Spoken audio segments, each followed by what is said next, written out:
somebody, a former NBA player, made news on a different podcast talking about me, so I feel the need, why run from it, just address it head on. You know, recently I spoke on Allen Iverson's thoughts that the great Kobe Bryant, the Black Mamba, should not be ahead of LeBron James on the all-time list as the greatest player in NBA history, or number 2 to Michael Jordan. And obviously there were people who took umbrage to that. One of them was former NBA player Rashad McCants, who expressed his opinions on what I said when he appeared on Gilbert Arenas' podcast. Listen to what Rashad McCants had to say. So when I hear Stephen A. going off on these rants about how Kobe Bryant is not this and not that, you didn't have that energy when he was here. Where was that energy when he was alive? And stop bringing this man who passed to extend your narrative. Yeah. Why would Kobe be in the conversation for you to kill him off so LeBron can live higher than him? Right. It don't make no fucking sense. Let the man rest. Let's keep him wherever everyone has him. If you got him 1, you got him 2, you got him 3. We don't need nobody trying to push him down, push him away so somebody else can be elevated. LeBron gonna be LeBron. Yeah. Mike gonna be Mike. We've been comparing Kobe, Mike forever. Here comes LeBron. Okay, join the conversation, my nigga, but don't be trying to diminish my man's name. Yeah. Like he wasn't that guy. Couple of things. Rashad McCants' first order of business, respectfully, you don't know what the hell you're talking about. You don't have a goddamn clue. Period. You don't know. So let me educate you. Number one, if you're going to quote me accurately. The receipts are there. I have never, nor would I ever, diminish the Black Mamba. That's number one. Number two, I didn't have the energy when he was here. Kobe was a friend of mine. I told Kobe to his face when he was alive, because I've been calling LeBron number 2 to Michael Jordan before Kobe passed away, God rest his soul. That is a fact. It is something that we debated about. When Shaquille O'Neal comes on the show a little bit later on today, he'll confirm that for you. Just ask him, because he likes you too. Now, I'm not sitting there coming at you derogatorily as if I got a beef with you. I got a problem with you. I don't know you that well, but I got mad respect for you. You were a college basketball player in North Carolina. You won a national championship, okay, in 2005. I saw you against Michigan State. I saw you against Illinois. I saw you against Villanova. I know who you are and what the hell you can do. Mad respect to you, and I know you know the game.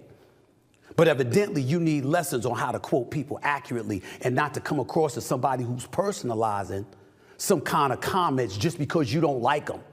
I'm not here to agree with you, just like you wasn't on Gilbert Arenas' podcast to agree with me. You entitled to your damn opinion, I'm entitled to my damn opinion. What's the problem? Why is it that it's hating just because I don't have him as number 2 all time? I think Kobe Bryant is the second greatest 2 guard in the history of basketball behind Michael Jordan. You can debate whether or not he's the greatest Laker of all time.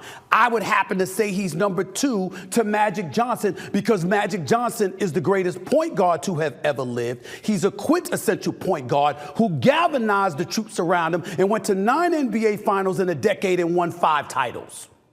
That's my opinion. There are plenty of people who would disagree with that, but they wouldn't label it as demeaning this man and literally bringing up his death to point out as if I'm tainting his legacy and tainting his soul, which I would never do. He was a friend of mine. I covered him for years. We knew each other on a personal level. We spoke on a personal level, which ain't really anybody's business, but those who know, know. But even when he was alive, I said, I got MJ as number 1, LeBron as number 2. Now, where would I come up with that? I would come up with that because he was playing with Shaq when Shaq was in his prime as the most dominant force in the game, and arguably our lifetime outside of Wilt Chamberlain in some people's eyes, even including Wilt Chamberlain in some people's eyes, even though Wilt Chamberlain once averaged 50 and 25 in a season. But those were my feelings. I pointed that out. I pointed out how the Lakers ultimately disbanded because of the friction that existed between him and Shaq. I pointed out how Kobe ultimately became a scoring champion and a league MVP, and in the process of doing so went back to 3 straight NBA finals with Pau Gasol and Andrew Bynum and deserved mad credit for that. But I pointed out the blowout loss in the finals to KG and Ray Allen and Paul Pierce and Rondo in the finals. We're talking basketball. That's it. You know it better than me. You played on an elite level collegiately. You played in the NBA for 4 to 5 years. We can't talk basketball without you going on a podcast, going the hell off like somebody insulted your mama or your brother or your friend or somebody. Maybe that's what Kobe was to you. I'm not aware of that, don't know, not even questioning it. What I'm simply saying is we're talking basketball. That's it, bro. That's it. What's all of that for? What's all of that for? Because you have a difference of opinion, all of a sudden I'm besmirching his name and his reputation? I know you didn't use the word besmirch, I'm using it. That's what we're doing here? We can't talk basketball? This is the problem. This is the bullshit. Everybody in this day looking for clicks or looking for noise or just looking for something to bitch about because their life ain't great. I'm not talking about you here, Rashad. I'm talking in general. People look at things like this and they say, you know something? Oh, let me label this person a hater. If you have to pick the greatest, you have to pick one. You don't get to sit up there and say, well, this person could, what that person could be, and this person could be. When you're an analyst, when you're a commentator, when you're a pundit, and somebody asks you to answer the question, you got to answer the question. Who's number 2? Who's the greatest big man? Who's the greatest point guard? Who's the greatest 2 guard? Who's the greatest power forward? You have to answer the question. I think people talk about power forwards, unquestionably Tim Duncan. Others came and tried to throw Karl Malone into the mix. Karl Malone was phenomenal and great. Him and Stockton were picking rolls, picking pops in the open court, giving to Karl Malone and his powerful self on the wing. Absolutely. I still think he comes after Kevin McHale because from 15 feet and in, Kevin McHale personified what a power forward in that year, in that era, was supposed to be. Patrick Ewing's a Hall of Famer. David Robinson's a Hall of Famer. They were not Shaq. They were not Wilt. They were not Kareem. Period. They were not Bill Walton. Bill Walton, who if he didn't have bad feet, would have had more than a couple of titles he had, winning one in Portland in '77 against the Philadelphia 76ers where he was clearly dominant, before years later winning one in Boston as a reserve. Bill Walton, if he had never had bad feet, would have been in the conversation. Even today, we're talking about Jokic.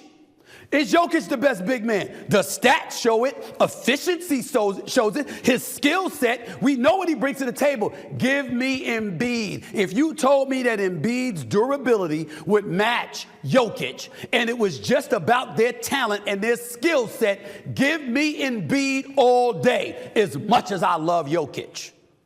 Love Jokic. Know he's more efficient. Know that the analytics would point to Jokic instead of Embiid. But I'm watching with my 2 eyes, and I'm saying this brother Joel Embiid is something special. Period. It's an opinion. Where's the personal coming in? Am I besmirching somebody's reputation? Am I nullifying and neutralizing them and I'm minimizing them like they ain't shit? This is the problem. All this personal nonsense and all of this vitriol because we can't talk basketball. And in a roundabout way, in a certain different, totally different kind of way, you know what this reminds me of? This reminds me of the stuff that I used to complain about, because it's been years since I said this about LeBron, in fairness to him. And years since I said this about other players, in fairness to them. But what used to drive me crazy is when we're talking basketball, nothing more, the bouncing of the ball, the game itself, and you play great and you get all the hype. And the second you don't play great and somebody point that out, oh, well, you know, I just want to be a role model to the kids out there, and I just want to do the best that I can. And, oh, so now we're being evasive. Why can't we talk basketball? We only can talk basketball when you drop 40 or 50, but when you wet the bed and you don't show up in key moments, we can't point it out. That matters. We can't simply talk about the game. You on Gilbert Arenas' podcast, Rashad McCants. That's the podcast you were on. Say what you want about Gilbert Arenas. The brother knows basketball, number one, and number two, he could ball when he was playing. He got himself in some tricky situations. We talked about that. That's my man. On his podcast, as well as face-to-face, and we communicate all the time. Got nothing but love for him. Gonna bring him on my television show, too. But Gilbert Arenas has some issues with his NBA playing career. Nobody would question his basketball knowledge, and nobody would question his skill when he was balling. If I sit up there and I say, yo, you were this, but you weren't this, based on what we saw, how is that denigrating? How's that insulting? How's that tainting or sullying somebody's name? You took it there, bro. You took it there. Why? So in other words, to dismiss it, and oh, by the way, I dismissed it, but not in the literal sense that you took it. I had to make a choice as to who the number two guy is. I made the choice a long time ago based on what I've seen. It's LeBron. MJ's number one, LeBron's number two. The game has started since 1947. The game is more than 75 years of age. But if I call LeBron James number two instead of number one, 50% of the people out there are saying I'm hating.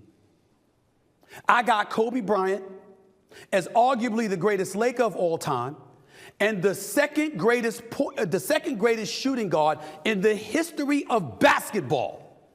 And clearly, without question, a top 10 player of all time. And you on some other podcast acting like I sullied his name. Come on, bro. Come on, man. Can we talk basketball? You talk it. Somebody asks you who the greatest player is or who's number two or who your top five is, and you answer that. That means you shitting on everybody else? Stop the bullshit, man. Just stop.